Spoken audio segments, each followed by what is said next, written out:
Nació el 28 de julio de 1938. Fue hijo de migrantes japoneses que llegaron al puerto del Callao en los años 30. Estudió en el Colegio Nuestra Señora de la Merced y en la Gran Unidad Escolar Alfonso Ugarte en Lima. Posteriormente, ingresó a la Universidad Agraria, donde se graduó de ingeniero agrónomo en 1961. Su afición por las matemáticas y las estadísticas se afirmó cuando siguió estudios de posgrado de física pura en Francia y máster en ciencias matemáticas en Estados Unidos. En la Universidad Nacional Agraria, tras varios años de dedicarse a la enseñanza, fue nombrado posteriormente decano de la Facultad de Ciencias y rector de la misma universidad entre 1984 y 1989. En el año 1987 fue nombrado presidente de la Asamblea Nacional de Rectores. Su preocupación por los temas nacionales lo animó a conducir un programa de debates en esta casa televisiva, Concertando, por las que desfilaron numerosos personajes de la época. En 1974 contrajo matrimonio con Susana Higuchi, con quien tuvo 4 hijos. Keiko Sofía y Kenji fueron quienes después abrazaron el camino de la política. Hiro y Sashi decidieron tomar otro rumbo profesional.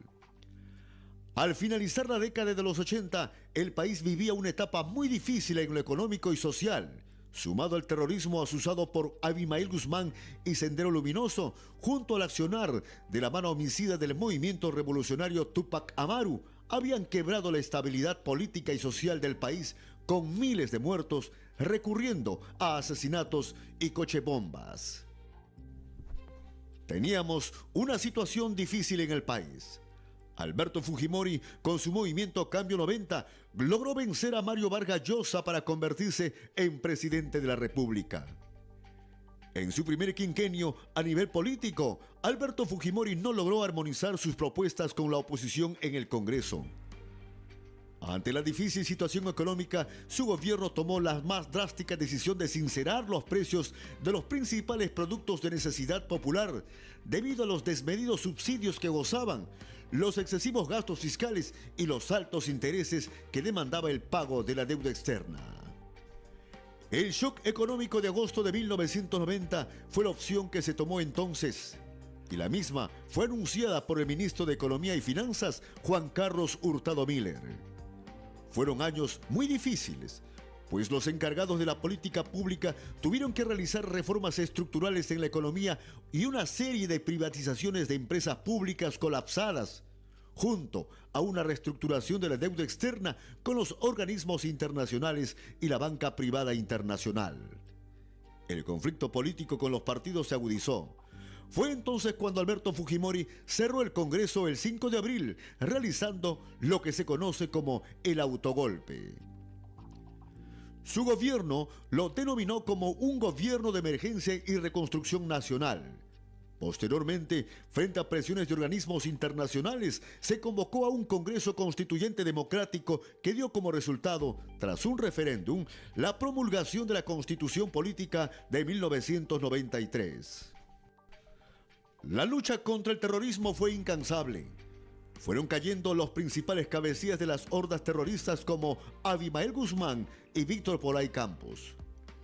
Lamentablemente, en medio de la política antisubversiva del gobierno de Fujimori, los excesos de parte de fuerzas del orden terminaron con polémicos casos como la matanza de Barrios Altos y la Cantuta en 1992.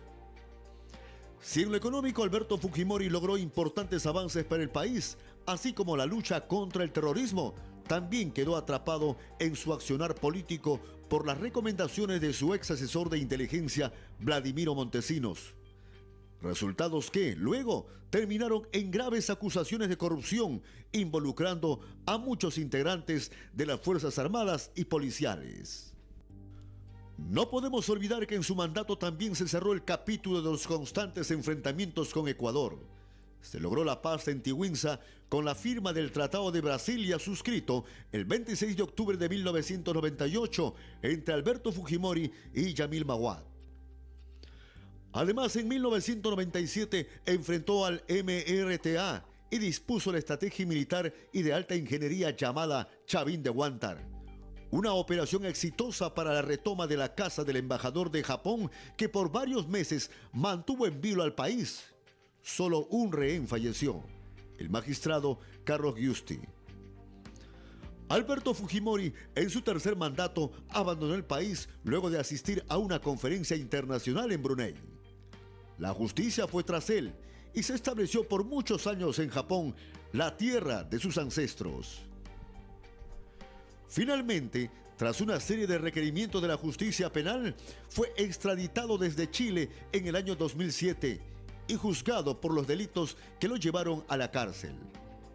Llegó al Perú y tras una serie de audiencias judiciales fue sentenciado a 25 años de prisión. Años después fue indultado.